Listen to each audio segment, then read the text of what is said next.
Metaphysics meets madness on the archery range. And now, from my Dark Matters collection, I present to you Zeno's Paradox. When he finally woke, Michael found himself tied to a large oak tree on the edge of a field in the middle of nowhere. His head felt groggy.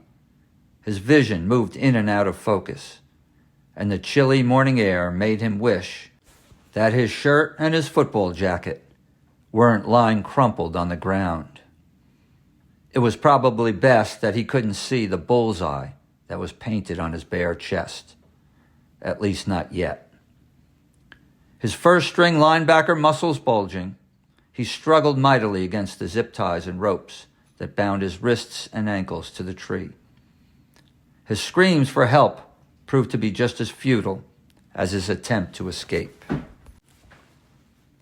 An older gentleman emerged from the woods, and although Michael thought he looked familiar, he couldn't place him until he spoke.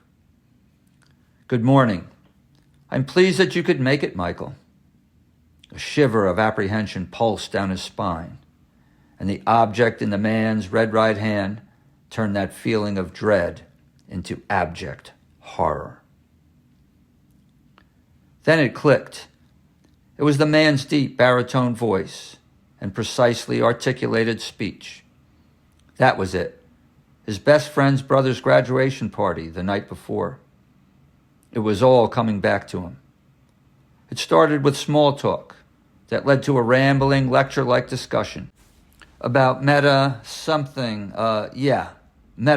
that was it, he thought. The older man was apparently a professor of philosophy, and his one-way conversation had left him bored and nodding his head just to appease the guy. Michael's sudden attempt at disengaging led to the professor's physical insistence that he wasn't quite done. Michael was adamant. "I gotta pee, old man. I'll be back," he said, with no intention of doing so. "A house full of good-looking cheerleaders and I'm stuck listening to a metaphysics lecture," he grumbled to himself as he entered the bathroom. Standing at the toilet, he wondered just how he would shake this overly persistent professor. The rest of the night was just a blur.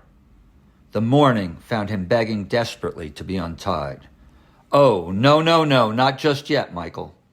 We have to test an old paradox first." The professor strode away from the young man, stopping at a white wooden stake stuck firmly in the ground. He carefully notched a broadhead arrow into his annihilator crossbow. He made some minor adjustments while peering through his weapon's rangefinder scope. 60 feet on the nose. Not to worry, Michael. Metaphysics is more of an exact science than most are led to believe. I don't expect you to remember my lecture. That was no ordinary drink, you know. "Paradox? Lecture?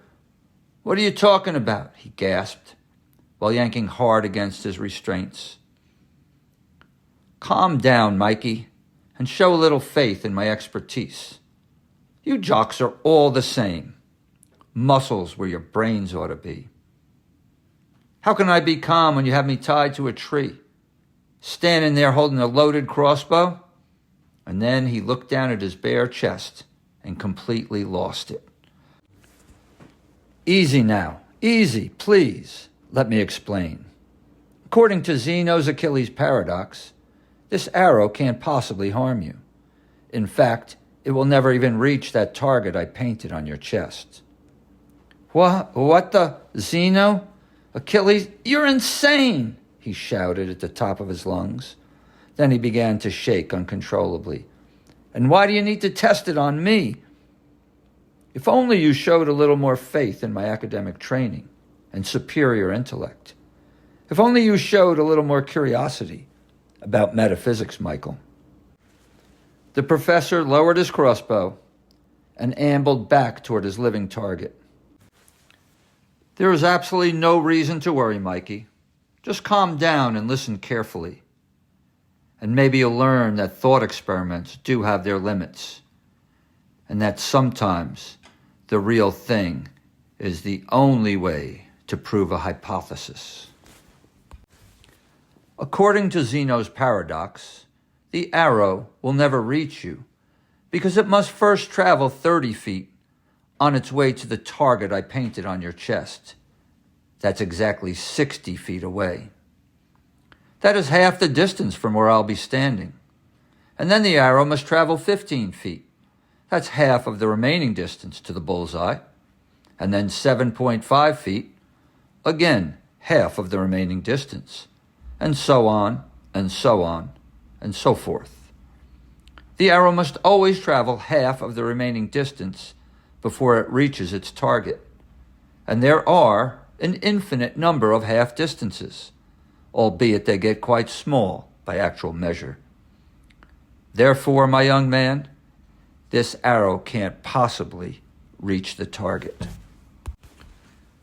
The professor returned to his mark, raised his loaded annihilator crossbow, closed his left eye while looking into the scope with his right. 60 feet, 0 inches, he announced. And remember, if you move even just the slightest bit, you'll inadvertently alter the target distance. Inadvertent, stuttered Michael.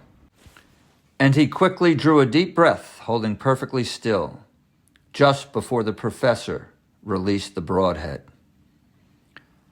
Practice makes perfect, grinned the professor, as a squirrel fell from the tree. The razor-sharp broadhead shaft had passed halfway through the lifeless carcass. I knew that little bugger couldn't hold still. See what I mean, Michael? As he held up the arrow, looking every bit like some sort of grotesque squirrel shish kebab. My academic logic is flawless, he announced before slowly notching a second broadhead. The professor adjusted his distance and reminded his new acquaintance. The tip of my arrow is precisely 60 feet to that bullseye. Now be still, won't you, Mikey? The deep baritone voice precisely articulated his exact location with GPS coordinates, followed by a concise scene report. Before the 911 dispatcher could finish her next question, the call abruptly ended with what sounded like a muffled gunshot. The life flight paramedics thought they had seen it all. They found the unconscious young man pinned to an oak tree by a bloodied broadhead arrow that passed clean through his right pectoral muscle, through his back, and into the trunk. The arrow struck the dead center of the target drawn on his chest, with his nipple taking the place of the bullseye. They worked quickly but carefully, stabilizing the wounded man in the Stokes basket before transporting him into the chopper. Just before takeoff, the two paramedics loaded a weighty cadaver pouch alongside their patient. Over the whir of the rotor, Michael mumbled through a morphine haze. What's in the black bag? Who is it? Who is? Michael eventually made a full recovery, and the large X-shaped scar on his right pec became quite the conversation piece in the locker room and especially at the town pool. So much for metaphysics and Zeno's whatever.